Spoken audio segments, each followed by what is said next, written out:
What is going on, you guys? Welcome back to Down to the Wire. I'm your host, Brian Costa, and we are back with a great athlete interview.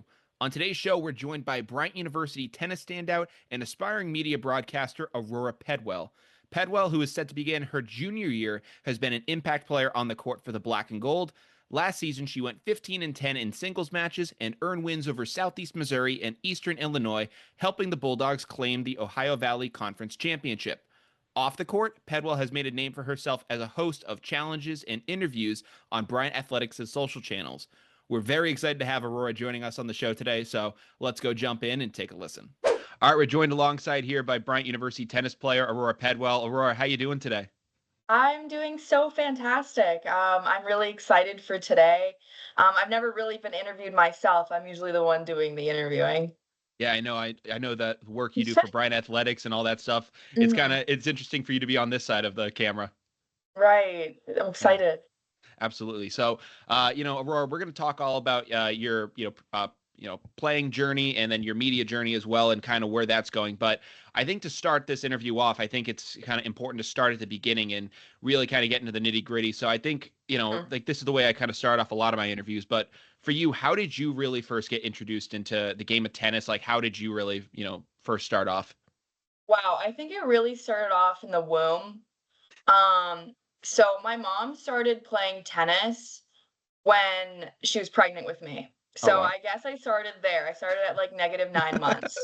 But literally, I don't think I had a choice with tennis because I grew up living in China, actually, Hmm. and not a lot of people know that, but I was raised in a neighborhood called Shanghai Racket Club, and pretty much it was like literally it was like low-rise apartments, but there was tennis courts like all over the place in the middle, like a huge tennis facility, squash, ping pong, badminton. Like I was thrown right into it. Like I remember playing tennis when it was like, I don't know, 3. That's As little that's as I can get. That's amazing. So for you, kind of growing up in that environment, who were some Mhm. early, I mean, you talked about your mom, but who were like some early, really influences on you? Maybe coaches, kind of people like that helped you really early on in that development. Wow. Really early on, I really remember it was honestly my mom. My mom like really pushed me when I was from like ages, I don't know, like 6 to 10, which is a crazy time to push a little kid in a Yeah. sport. But she did. And I'm grateful that she did because here I am. But really like after the age of 10 when I like moved to Canada, it was really my coach here at home. His name's Jeff, and he's like a second dad to me. And he's really guided me through all the ups and downs of not just like tennis, but like life itself. So Yeah. I'm really grateful for that relationship. Yeah. I mean, for you, like the fact that you've been able to go from, living in China to Canada and, Mhm. doing college in the US, you've had to move around a whole lot. Yeah. Kind of for you, like, and also trying to be, Division 1 caliber tennis player, in that time, like, how was that for you kind of growing up, having to, learn the game, but also be moving around and kind of doing all that? It's different everywhere, and I feel like I feel like moving around a lot has it's Yeah. really like helped shape my world perspective, and I feel like I'm really like knowledgeable on different cultures and aspects and also within sport um and I travel back to China like here and there and I train there too and then just seeing the differences in the way cultures approach sport is has been really cool. Yeah, I can definitely say I'm, as someone who grew up a big fan of baseball, I know that all over the world there's kind of some differences in some of the way that those guys play the game. I think, you look over in Japan and there's really you know maybe power and stuff isn't like the big maybe a big as an of influence, and really it's about speed and precision, whereas then you maybe go down to the Dominican Republic and to Cuba, and you have Yeah. these guys that are really big power hitters, or then in the United States, you'll have these big guys from Texas and Florida that kind of grow up. I think for you, were there any really differences in style in the game from China and Canada? Like, kind of talk Mhm. about maybe any differences that kind of happened there. Wow. Okay. So In China, it's not so much of like a game style, but it's more of like a mental approach. Hmm. It's like show no weakness. In everything that Asian people do, it's like always be stoic, always be reserved, and don't even think about giving up. It's very like it's very harsh. In Hmm. Canada, actually, it's especially where I live, the tennis here is extremely, extremely different. It's Hmm. extremely different. So I grew up playing on probably like my home club is probably the fastest courts in Canada. Okay. I train in an indoor facility in altitude, and my game has growing up was shaped around that. So it was a very fast game. It was um, like all the balls were very low over the net. It was a quick game. It was like rallies were like 10 balls. It was quick. It was who could, put the ball away first. It was Hmm. one of those. And then in the US, it's pretty diverse. I feel like I'm more experienced with US tennis in the collegiate level, and it's a lot more consistent. It's a lot more who can get one more ball in the court rather than who can put the ball away first. Hmm. Yeah, I can definitely kind of see that. Yeah, I guess like you mentioned first of all just coming over from China to Canada at the start. Like, what led you guys to actually making that move and moving all the way across the world?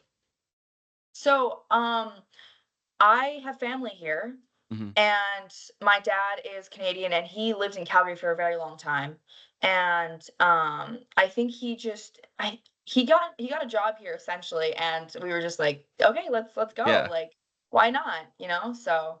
Yeah. I mean, we talked about like that like adjustment for you as a player coming over, but also Mhm. just, doing that at a really young age, having to move across the world and the different cultures that kind of happen with that. Like, just how was that development for you? I mean, we talked about it as a player, but just personally, how Yeah. was that for you kind of having to adjust? Yeah. Definitely a huge culture shock. Hmm. Definitely a huge culture shock. Like the biggest thing for me, like going into school, was I was surrounded growing up with like a bunch of like, Chinese kids, and Yeah. they would always be like super respectful towards everyone and very well behaved. And then I come here and it's just a little bit different where kids are calling their parents by their first name, and that, and also like there was a slight language barrier. It was a little, I didn't speak any English until I was like 7 or 8, and Wow. I the English that I knew, it was like speaking with my dad barely, but it was Hmm. like mainly, just in school. And coming here, it was like having to flip all that, and then, getting thrown into like ESL programs and trying to adapt to the language barrier, and also like making new friends here in Canada. I remember approaching all the Asian kids in my class and like speaking with them, and I'm like, "Oh my god, you're Chinese too." Speaking them in Chinese, and they would just have no clue what I'm saying. Oh my goodness. Yeah, I didn't understand that. Oh my God. Well, I mean, for you, like then, like when you were kind of having to kind of grow up and learning the language and that kind of stuff, were some of the early was there kind of a difficulty maybe with coaches over there trying to have to understand what they were trying to profess to you with the game and stuff like that? Yes. How did you have to kind of deal with that? I guess. Yeah, so, actually, my first coach when I got here before Jeff, he's still one of my coaches today. His Hmm. name is Garcia, and he's Jamaican. Oh wow. so He's got so a so so you thick, got thick accent. So there, yeah. So there's like two different barriers that you have to get through Yeah, there. Yeah, yeah. you have to get through, learning the language first, and then learning the dialect of, the person saying it. That's got to be tough. I spent a lot of time with, Coach Garcia, and it was it was extremely hard. I think it took me like 2 years to like finally like actually understand what he was saying. But before that, I remember it was like, I mean, for all my lessons, my mom would be on the side, right? And she spoke better English than me at that point. So she would like everything the coach was saying, she would like translate it to me, and like, she would be on the side just like squawking at me, and just like, yeah, I hope that she was translating it properly. I think that she did an okay job. Yeah. But no, definitely my Jamaican coach was very hard to understand when I got here first. No, that's really funny. It's still I hard mean, to understand him today. oh, sure. I can imagine, but that's really funny how that Mhm. was growing up. It's funny. Yeah. I had like my list of questions here for you, and one of Mhm. them was going to be some challenge that you faced at the beginning of your career. You really outlined those very well, just in terms of the language barrier and the cultural Yeah. barriers and stuff like that. But I mean, I guess like to kind of address that then, in terms of just the playing of the game itself, were there any injuries that you had to deal with, growing up? What were maybe some other challenges on the court that you faced that you had to really overcome during your early journey? During my early journey, I honestly, like, to be completely honest, I probably peaked when I was, like, 12. When I was, like, 12 or, like, 14. Sure. Um, and so early journey, not so much. What Yeah. I would say the biggest challenge was probably, like, dealing with the pressure from my mom. Mm. She was extremely hard on me when I was a kid, Yeah. and honestly, like, looking back, like, I'm so grateful for it now because I don't know, I feel like I've been blessed with the work ethic that I have now, from her. But probably my biggest challenge was breaking my arm when I was 15, Oh, sure. and that set me back a little bit, not a little bit, quite a bit, and getting back into things after that, it was a lot more challenging than I had expected, and I had to deal with, like, a lot of, like, mental stuff off the court as well, and trying to navigate, like, who I was when I wasn't playing 5 Mhm. hours of tennis a day. Like, I didn't know what to do with myself. Yeah, I was about to say, I know that's something a lot of athletes struggle with, especially, following their careers and stuff like that, is, trying to identify themselves as maybe not just an athlete and what they are outside of that. How did that, during that process, what did you kind of really discover about yourself? Discovered when I'm not playing 5 hours of tennis a day, when I'm not on a routine, I make poor decisions. So, yeah, I think that I definitely for a while from, like, ages 15 to 17 made a lot of poor decisions and, like, going through that, like, stage in my life, rebelling against my mom, rebelling against everything that I was, like, growing up as, like, who I was supposed to be in, like, my parents' eyes. Um, and, like, losing tennis, I think that for a little bit, it was, like, trying to figure out who I was as, like, a teenage girl. Sure, yeah, I can definitely Yeah. imagine that. Yeah, and Yeah. then, for yourself, obviously, you talk about there being some poor decisions, but I think that in the end, you did end up, Yes. making some good choices, and it led you to a great path with tennis, and eventually led you to, choosing Bryant University. Now, I mean, for Yeah. yourself, someone growing up in China, moving to Canada, how does a school in Smithfield, Rhode Island, even come on your radar? How does that happen? Um, well, oh, man, I remember when I was, like it was the day that I signed to Bryant, I got a 1 year ago today of Mhm. me crying in Coach Jeff's office being like, "I wanna quit. Yeah, I don't wanna do this anymore. I don't like tennis." I had no love for it. Um, and the college recruitment process, it was a little bit challenging because I was really, like, leveraging all, like, the results that I had before I broke my arm and before I kind of, like, derailed from my path. sure. Um, and I got pretty good offers, but ultimately, like, what led me to choose Bryant was the school.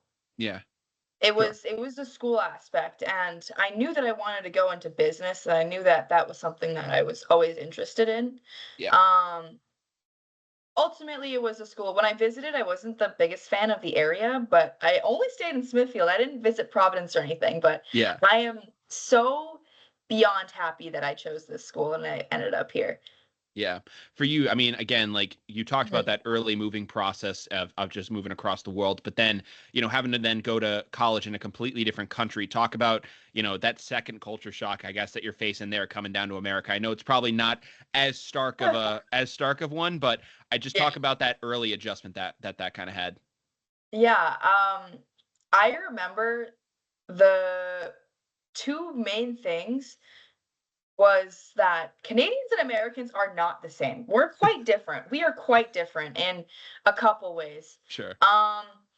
The first time I came to Smithfield was on my visit with my father, and I remember going to Lars Bar and Grill on my Yeah. visit, and I don't even remember what I ordered a salad, and it Sure. was like the biggest salad Yep. I have ever seen in my entire life.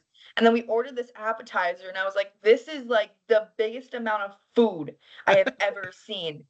And Sure. also on my visit, I visited another school. We went to Longhorn Yeah. Steakhouse. Is that what it's Yep. called? I was full before I even ordered. Like, this doesn't happen anywhere else. It's that was the biggest culture shock for me initially, was like, holy smokes, the portion sizes are huge. The other thing is that, like, manners, manners, like, I pronounce words a little differently, but it's more of like when I can't hear what someone's saying, I'll go, "Pardon?" Yeah. Like, I'll say that, and I remember saying that a couple times, like, my first 2 weeks here, and people thought I was giving them attitude. Oh, jeez. I would be like, "Pardon me?" And they were like, "What? Like, what are you saying?" And I was just like, I'm sorry, I didn't hear what you said."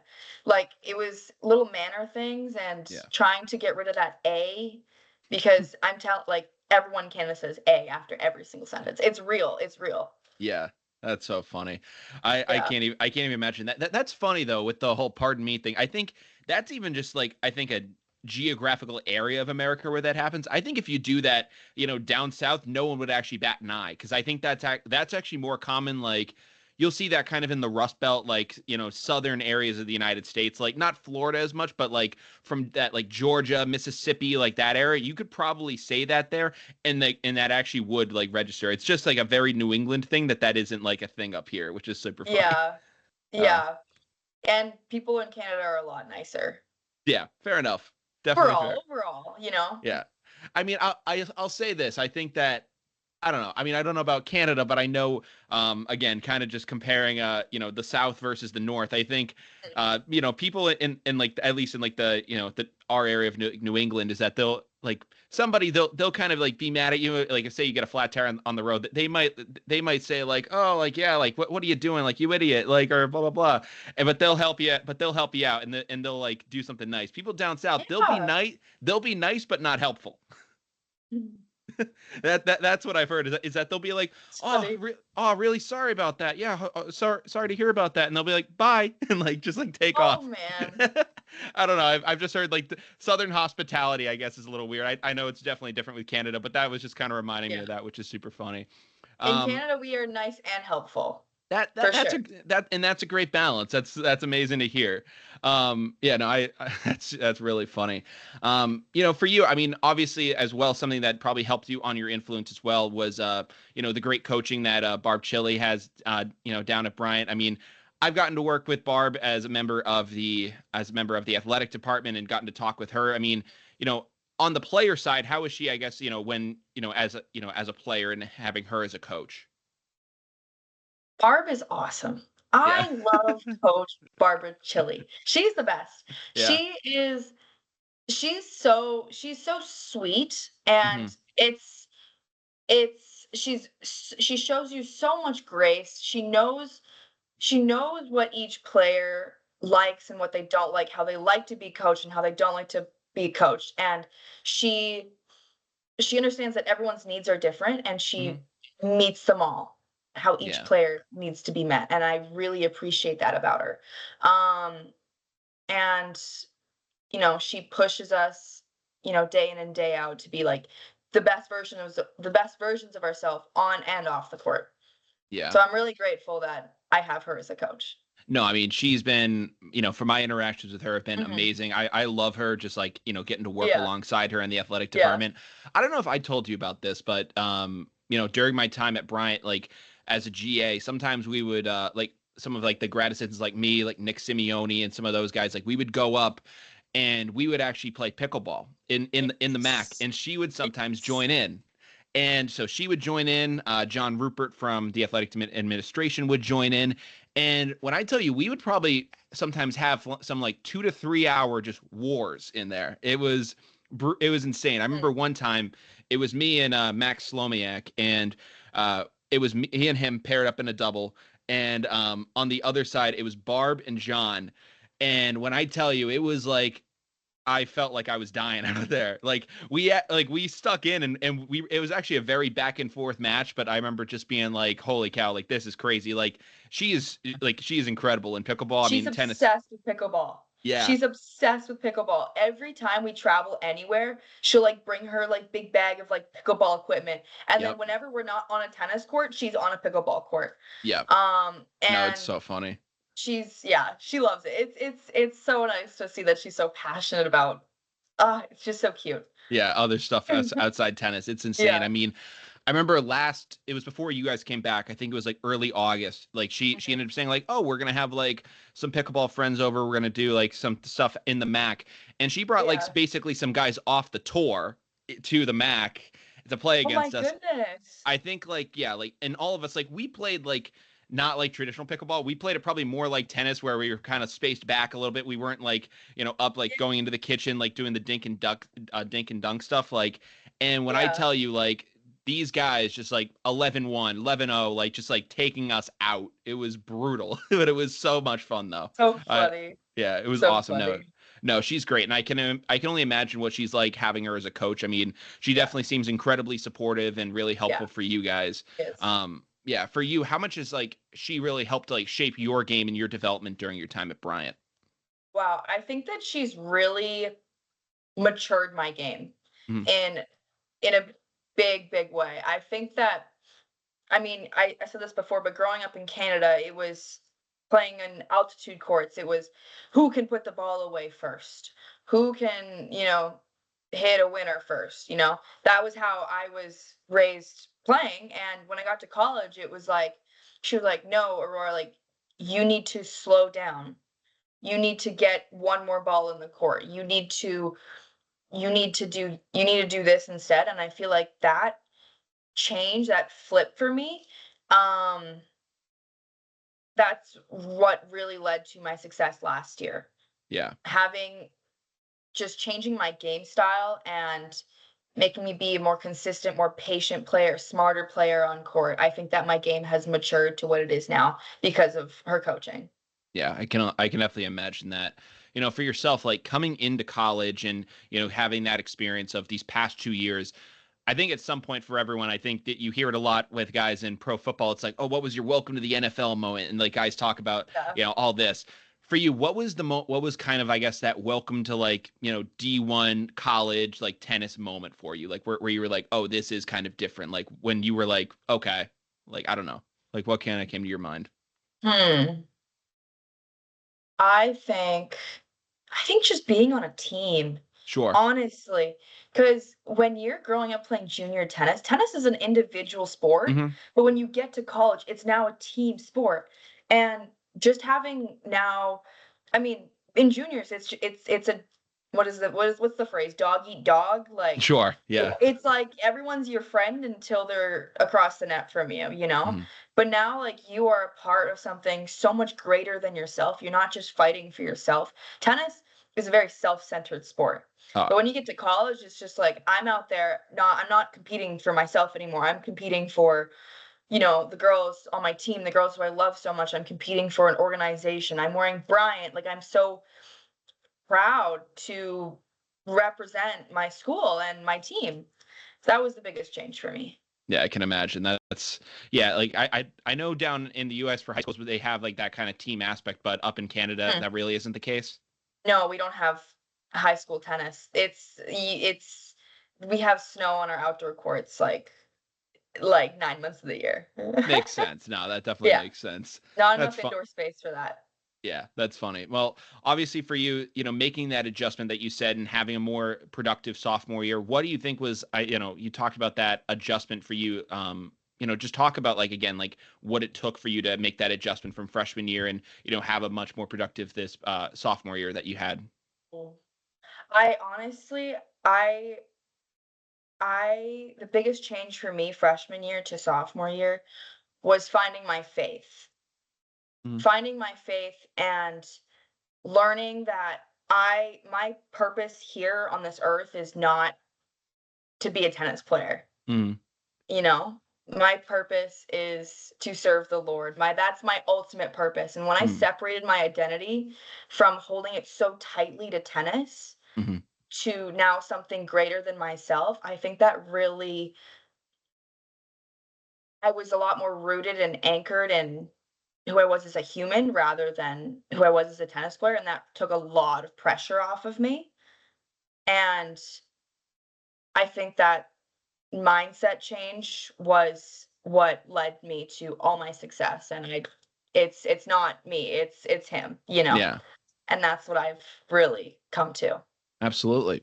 So then, I guess also kind of continuing into this, some of the success that you had both individually and as a team last year. You guys had Mm, the chance to go to the OVC Championship. I know, yeah. for you guys, it's been, I know, a big challenge because, Bryant, Mhm. for the most part, most of our teams when we made the transition from the NEC ended up going to the America East. For you guys, however, Uh, I know that the America East doesn't have tennis, so you guys were in the Southland for a little bit, and now you guys are in the OVC conference. yeah. And then this past year, you guys actually get the chance to go to that, conference tournament and compete. Just talk about that experience, and then ultimately getting to hoist the trophy at the end of it. Wow, it it was it was just magical because Yeah, we were, like, talking about it. I was like, "Hey, guys, like, we're in OVC now, like, we actually have a shot," you yeah, know? And seeing it, like, come to fruition is it's just been incredible. It's like we would always talk about it. It's like, "Holy smokes, guys, like, we're so close, like, we're right up there, like, we could actually take this home," but, like, it didn't really, like, hit us until it, like, hit us, and I think it was just, like, doing the little things so well and then it coming up like, all adding up to what it was at the OVC Conference Championships. Everybody was playing their best tennis at that championship game. It was a lot of development throughout the season, but when we got there, we were ready, and we were so fit, we were in the right mental space, and we were just ready to go, and it was 1 point at a time until we won that last point, and it was just like, "Holy smokes, guys, like, yeah. what is this? What's going on?" And I know that it's just gonna be, like, a moment that I will never forget in my life. Yeah, I can only imagine. I know, I remember watching kind of the updates on social media with you guys and seeing that, Yeah. incredible run that you guys went on. I mean, just, Mhm. dealing with the pressure of that moment, how did you kind of, I guess absorb all that and deal with that pressure at that time? Wow, I think that dealing with the pressure at the time, I think that we were just like, "We're in this together." Yeah.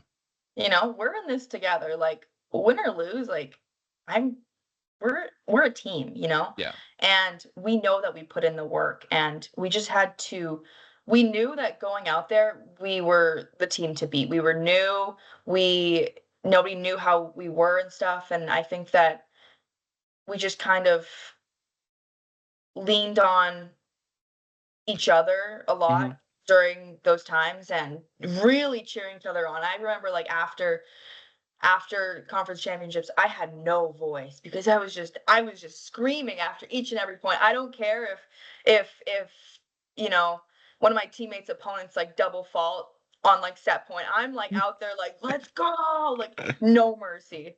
Yeah. We For were you, just so hyped. no, that's awesome. I think, for you having that experience of, not being on a team before and, getting to have that experience, like talk about like, how much of a difference and how cool that was for you to finally have that. Oh my gosh, it is awesome. I I mean, growing up, I was never like a quiet player on court. I wasn't the most Sure. reserved. I I was always cheering myself on. I was loud on court. I was vocal. When I got to college, I really got to channel that. And it was like Yeah. acceptable now. And not only can I yell for myself, but I can yell like for my teammate who's playing beside me, Yeah. like she wins a point. I can yell. I just love like the energy. I just feed off of it. And, tennis is usually it's like a library, you know? Sure. It's like a library usually, and, in college, just loud and energetic, and that's what I love about it. I was about to say it's definitely got to be pretty cool the fact that you're not just cheering for yourself, but for you're Yeah. cheering on for the success of other people now too. That Yes. you have a vested interest in seeing what they can do, and that's got to be pretty cool. Yeah. Yeah. Yeah. I love seeing my teammates develop and everything, and getting to grow up with these girls. It's fantastic. We're all in this together. Yeah. And then you talked about, not having a voice after the celebration and everything Yeah. that kind of went into that.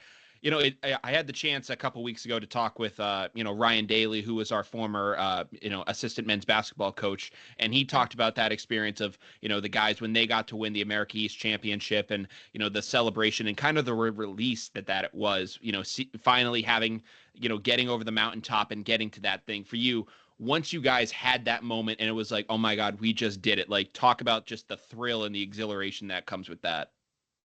My goodness, it like I get like shivers every time I think about it.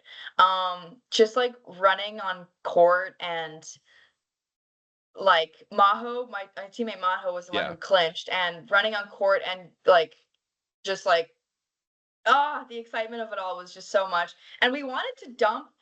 This is actually a funny story. We wanted to dump like, water and whatever like everywhere.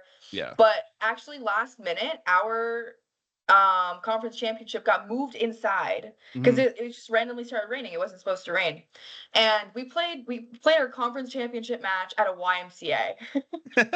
So I'm being serious. We played it at a YMCA, and yeah, no, we couldn't do any of the celebration stuff we wanted to on court, like throwing the water and dumping the Gatorade and whatnot. But no, it was still pretty cool. That's so funny. I can only imagine like what are you like walking off the court and then like a family of kids are like, "Oh, now we want to Yeah, go that's play." what it Yeah. was.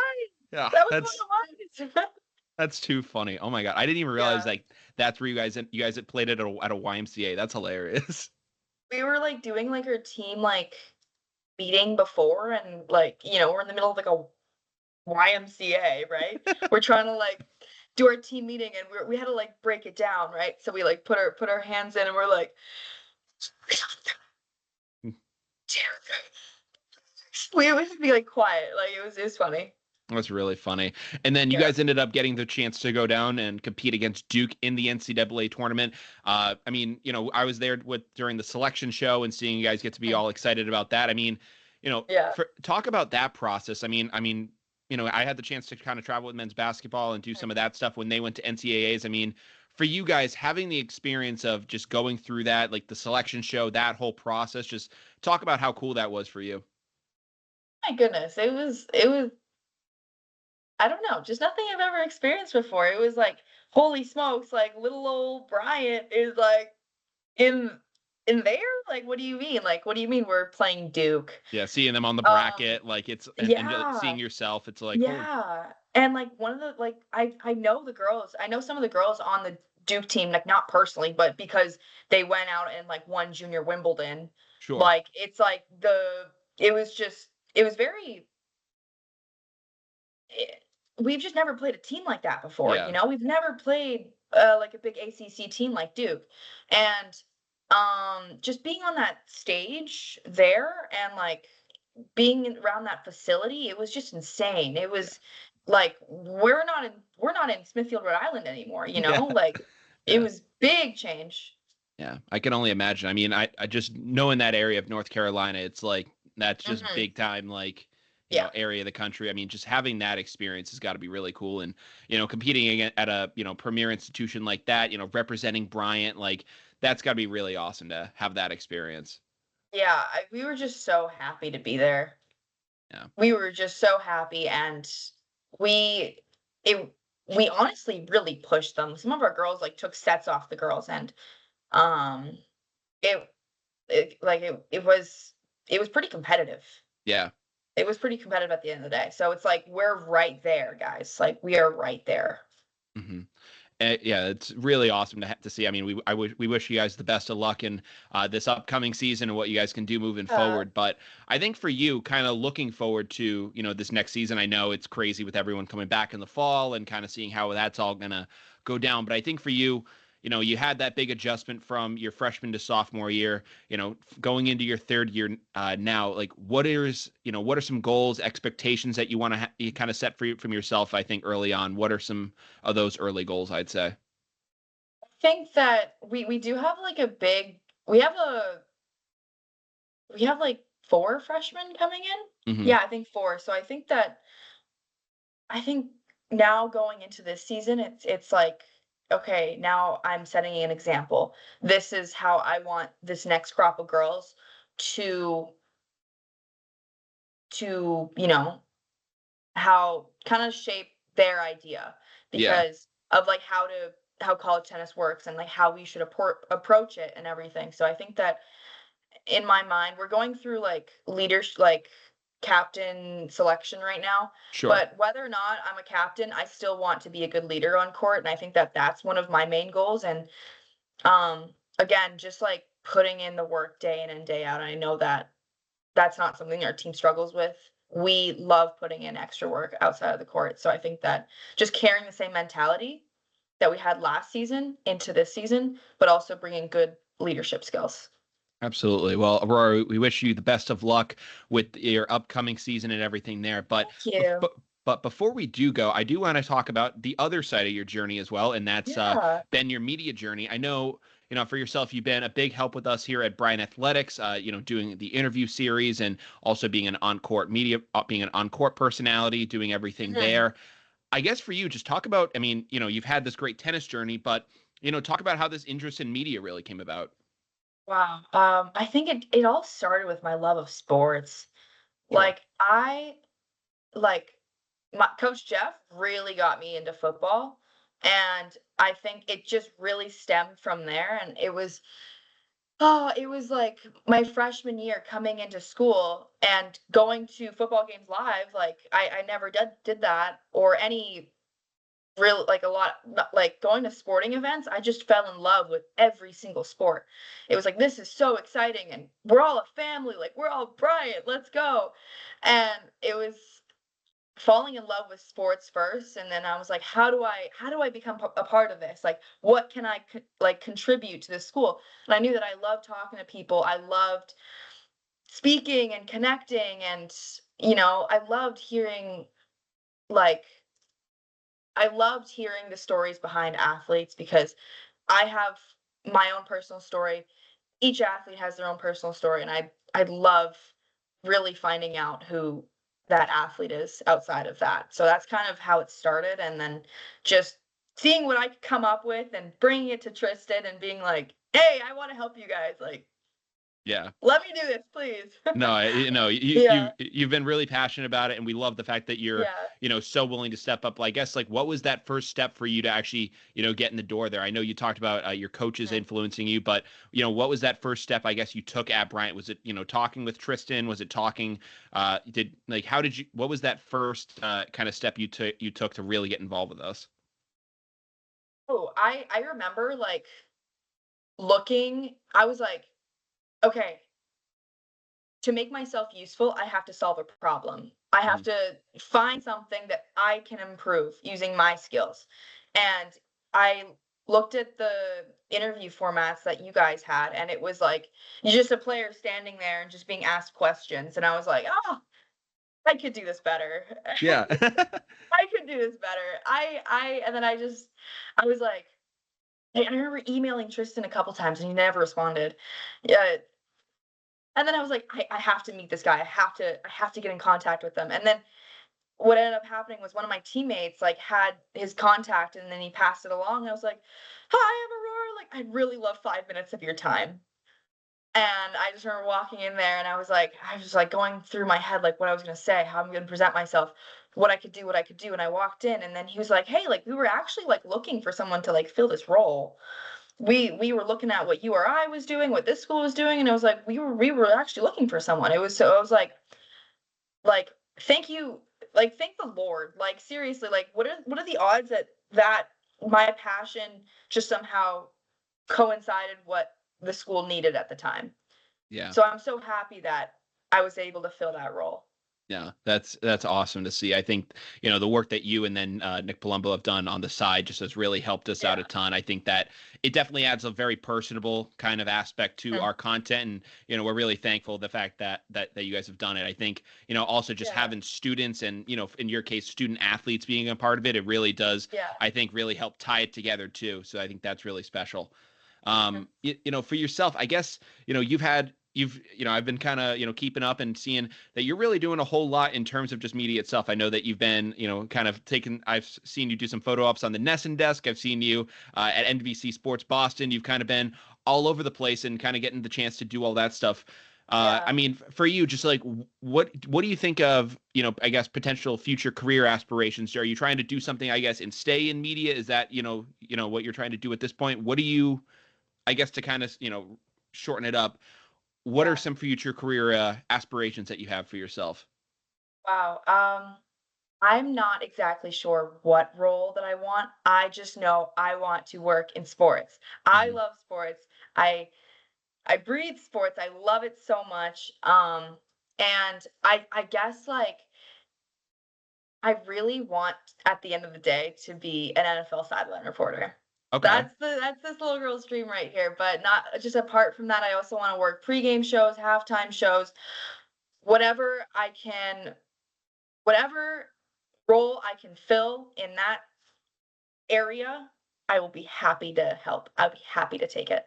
Absolutely. Well, I think that you definitely have a bright career ahead of you, so that's great to see. And I think that Thank the you. work that yeah, I was about to say, I think the work you've done now has been incredible, and I think that you've definitely set yourself up on a great path.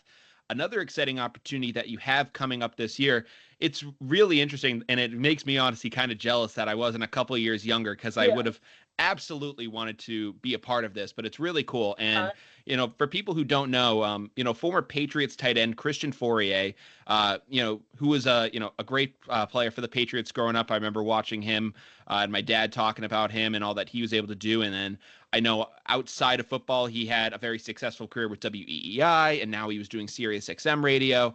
And now he's actually at Bryant as a professor teaching in the communications department. And I know yeah. that you actually have a class coming up with him. Have you had a chance to talk with him yet, or how has that been? I guess Aw. so far. Yeah, so I've actually taken a class with him last semester. Okay. So we're really familiar with each other. He's helped me so much in class and outside of class with like what I'm doing, my career direction, and I'm so grateful to, have this like relationship with him. It's such an incredible opportunity to be with someone who's so experienced in the field. Um, so I am really excited. I can't like it doesn't click with me yet that I'm like, holy smokes, I'm going to Super Bowl. Yeah. Well, sorry, I buried the lead there. You kind of give it away, but I'm yeah. sorry. No, Okay, no, no, sorry. you're all good. No, that was my bad. I buried the lead, but yeah, no, for you, you are getting the chance to actually go to the Super Bowl this year in Santa Clara, California. I mean, for you, Uh, that is incredible to have that opportunity. I just talk about yeah, like, again, that's a really amazing chance that you guys are going to have. yeah, You guys are going to be on Radio Row, which I mean, I've yeah, kind of I followed like Pat McAfee show growing up and all those guys, and getting to see them take on Radio Row and just seeing like what a beast and a monster that it kind of looks like. Just talk about, yeah. yeah, just that whole experience for you guys. I'm honestly not exactly too sure exactly how it's gonna look. I am not too familiar with Radio Row, but I know that we are starting like a show where we Mhm. just talk about football. Like this entire class that I'm taking, the requirements are to meet once a week and to follow the NFL like your life depends on it. And I'm like, I already love doing that. So Yeah. I'm just excited to see what comes out of this and how he plans on like organizing this show and how it's all going to come together, and I can't wait to expand my knowledge on sports. And I mean, I've never even been to a professional football game, so for that Okay. one to be my first one, that's going to be pretty cool. Yeah, it's gonna set the expectations pretty high. Yeah. I mean, we don't even know who the halftime performer is yet. That's all yet to be announced, but Yeah. we will Yeah. see. We'll probably find out in the coming weeks, I would have to say, but that's gonna be Yeah. pretty exciting to see. For yeah, Yeah. I will say, if you're not familiar with Radio Row, definitely go start googling it after this interview Yeah. because Mhm. like from what I've seen, it basically is almost like a giant convention center where it's almost like if you think of like a Comic-Con or something like that, but it's just all like all local radios, national radios from like all over the country basically descend on like this like convention center, and they're all doing their shows all at once. So it's a Yeah. giant thing, and then there's athletes walking around. It's a great opportunity. It's really awesome it just even seeing it on Yeah. just seeing it from years past of different radio stations and people covering it. It's Mhm. insane. Yeah. So you're gonna have a Yeah. blast out there. It's gonna be a ton of fun. Yeah. Professor Fauria. He was like, I'm just really excited to like throw a bunch of college students in that space and see how they act. And I was like, No now I'm pressure. scared. Like, is he trying to like prank us? Like, Yeah. yeah. So I'm excited to, I don't even know. It's going to feel so surreal. Yeah. Have you been to the West Coast at all? Have you been to like that to California anywhere there or? But yeah, I actually I lived on Newport Beach for like 2 months, Okay. like, in the midst of COVID. It was actually right when I got back into tennis after I broke my arm. Okay. My mom shipped me and another one of my teammates, like, we both went down there, and we stayed with a family down there, and we just played a lot in California. I love California. Weather's beautiful. I can't wait to go. Yeah. I'm so excited. I was about to say, even though you guys are going in what will be like February, it still should be nice out there. I do know San Francisco historically can be sometimes a little bit windy and chilly, but I think, where you guys are going to be, it will actually be pretty good. Yeah, I mean, anything's gonna be a step up from the state of Rhode Island at that Yeah. point. So I can definitely agree. It'll definitely be yeah, a little bit nicer. yeah, That's yeah. awesome to see. Well, I know that you're also having before we do wrap up, I know that you'd have some Mhm. other great opportunities starting up. I know you're starting up a new show of your own this fall. Just Yeah. talk about, I know that you haven't really teased it that much, but talk about, I guess, Yeah. sorry if I ruined the surprise, but I Oh guess no, you're good. You're good. You're good. but I guess talk about that experience and what that's been like so far. Wow. I think that I mean, again, like Professor Tom Zamorelli, um, he has just been so helpful in every single thing that I've tried to do at school and this and that. And I'm going into this just as I've gone into any other adventure I've had at school, just with no clue what I'm doing. Yeah.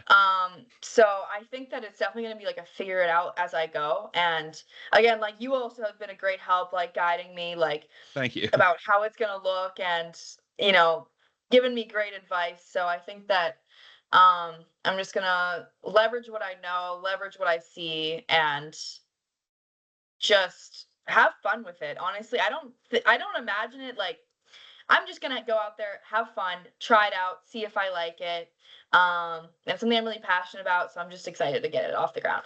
Absolutely. Well, Aurora, we're really excited to see everything you do in, both on the court and tennis, off the court, with everything media-wise for Bryant Athletics and beyond. So we want to thank you just once again for coming on the show. I really do appreciate you taking the time. Thank you so much for having me. This has been so much fun. Absolutely. Well, we are now officially down to the wire, which means that we are going to wrap up the show here. But before you go, if you want to follow Down to the Wire, follow us on Instagram at down.tothewire or on our YouTube channel where you can watch the video recording of this. And if you want to watch this on streaming, we're available on Spotify, Apple Podcasts, Google Podcasts, and more. Thank you so much. Have a great day and peace out.